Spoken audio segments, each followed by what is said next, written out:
नमस्कार दोस्तों, आप देख रहे हैं RNI न्यूज। मैं हूं आपके साथ संध्या बिष्ट। दोस्तों, चुनाव में अब बहुत कम वक्त बचा है, जहां पर विधानसभा चुनाव होने हैं दो राज्यों में, गुजरात और हिमाचल प्रदेश, और सभी राजनीतिक पार्टियां जनता को लुभाने का भरसक प्रयास कर रही हैं। खास तौर पर अगर मैं बीजेपी की बात करूं तो बीजेपी तो बिल्कुल फ्रंट फुट पर बैठकर सियासी सरगर्मी को और भी गर्म कर रही है। लेकिन बीजेपी ने चुनाव से पहले एक स्मार्ट कार्ड खेल दिया है, जिस खेल से यह तो समझा जा रहा है कि कांग्रेस का सूपड़ा साफ। मतलब चुनाव से पहले कांग्रेस टाटा बाबाय, या यूं कहें कि भारत जोड़ो यात्रा अब भारत छोड़ो यात्रा बन गई है। आखिर बीजेपी ने कौन सा स्मार्ट कार्ड खेला है, बताएंगे आपको इस वीडियो में। लेकिन आप इस वीडियो को अंत तक जरूर देखें और साथ ही आपकी जो भी राय है कमेंट करके हमें अपनी राय जरूर दें, ताकि हम भी आपकी राय समझ सकें। तो दोस्तों, शुरुआत करते हैं जहां पर हम बात कर रहे हैं चुनाव की सरगर्मी की और बीजेपी के स्मार्ट कार्ड की। तो दोस्तों, चुनाव का माहौल है और चुनाव से पहले राजनीतिक पार्टियों में अदला बदली भी देखने को मिलती रहती है। लेकिन जहां एक तरफ राहुल गांधी ये सोच रहे हैं कि बिना चुनाव प्रचार के और अपनी भारत जोड़ो यात्रा से वो हिमाचल और गुजरात की जनता से अपना खोया हुआ वोट पा लेंगे, लेकिन उससे पहले बीजेपी ने कांग्रेस के सपनों को चकनाचूर कर दिया है। यानी कि बीजेपी ने कांग्रेस को हिमाचल में इतना तेज झटका दिया है जिसकी कल्पना राहुल गांधी ने सोची भी नहीं होगी। दरअसल हिमाचल प्रदेश में प्रदेश कांग्रेस कमेटी के पूर्व महासचिव धर्मपाल ठाकुर खंड सहित राज्य की कई कांग्रेस नेता और सदस्य बीजेपी यानी कि भारतीय जनता पार्टी में शामिल हो गए हैं। हिमाचल प्रदेश में वोटिंग से 4 दिन पहले यह स्मार्ट कार्ड खेला गया और कांग्रेस पार्टी के कुल 26 नेता सत्ताधारी पार्टी यानी कि बीजेपी में शामिल हो गए। अक्सर हमें ये तस्वीरें देखने को मिलती है चुनाव से पहले, जब पार्टी के कुछ नुमाइंदे यू टर्न ले लेते हैं।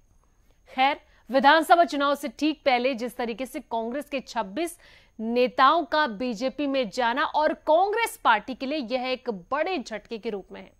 कांग्रेस नेताओं ने मुख्यमंत्री जयराम ठाकुर और बीजेपी के राज्य चुनावी प्रभारी शोधन सिंह की उपस्थिति में बीजेपी का दामन थामा। इस मौके पर शिमला से बीजेपी प्रत्याशी संजय सूद भी मौजूद थे। राज्य में विधानसभा की 68 सीटों के लिए 12 नवंबर को वोट डाले जाएंगे, जहां पर एक ही चरण में चुनाव होगा और साथ ही वोटों की जो गिनती है वो 8 दिसंबर को हो जाएगी।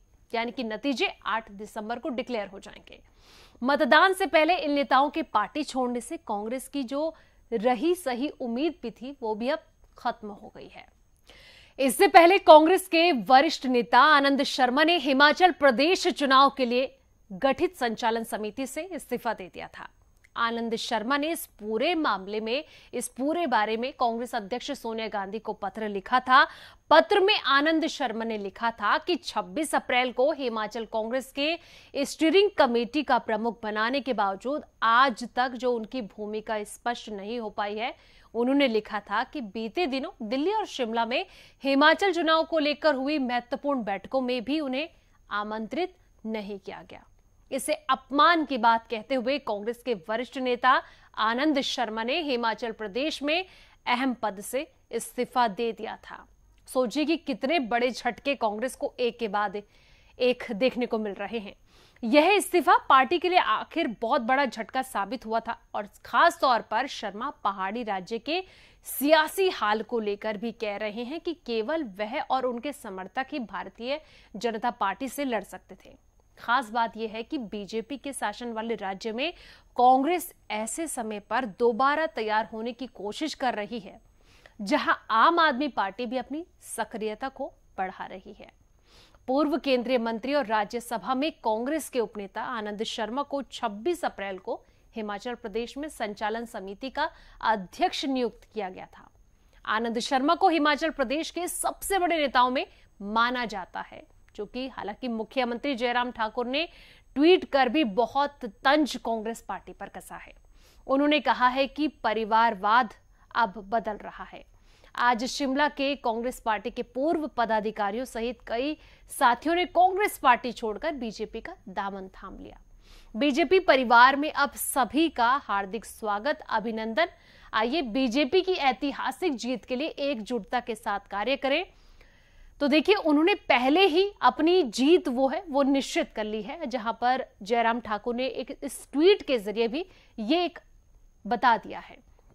तो खास तौर पर हिमाचल प्रदेश में बीते कई दशकों से बीजेपी यानी कि भारतीय जनता पार्टी और कांग्रेस को बारी बारी से 5-5 साल के लिए सत्ता में रहने का मौका मिलता रहा। इस बार भी इसी पर पार्टी की उम्मीदें टिकी हैं। 2017 के विधानसभा चुनाव में 68 सदस्यीय विधानसभा में बीजेपी को 44 और कांग्रेस को 21 सीटें मिली थी, जिसमें सत्तारूढ़ दल को 48.8% और सबसे पुरानी पार्टी को 41.7% वोट मिले। 2012 की अगर बात की जाए तो देखिए, 2012 में कांग्रेस ने 36 सीटें जीतकर विधानसभा चुनाव जीता था और बीजेपी को केवल 26 सीटें मिली थी।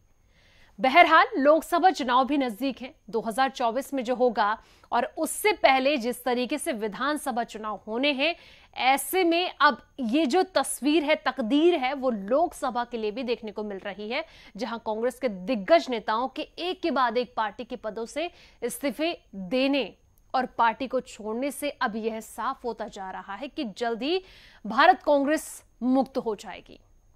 तो जिस तरीके से अभी चुनाव भी हैं, वहां पर देखना होगा कि एक तरफ राहुल गांधी भारत जोड़ो यात्रा से जनता को इंप्रेस करने का मौका नहीं छोड़ रहे हैं, वहीं दूसरी तरफ आम आदमी पार्टी भी लगातार नजर आ रही है जनता के बीच, और कहीं ना कहीं अगर जो जीत की ढपली है वो बीजेपी बजाती हुई नजर आ रही है, यानी कि अब कहीं ना कहीं जो क्लीन मोड पर नजर आ रही है, बीजेपी फ्रंट फुट में नजर आ रही है। ऐसे में देखना होगा कि क्या कहती है इस बार का विधानसभा चुनाव और वहां की जनता, जो 2 राज्यों की जनता है। दोस्तों, आप कमेंट सेक्शन में अपनी राय जरूर दें और साथ ही इस वीडियो को लाइक शेयर करना ना भूलें।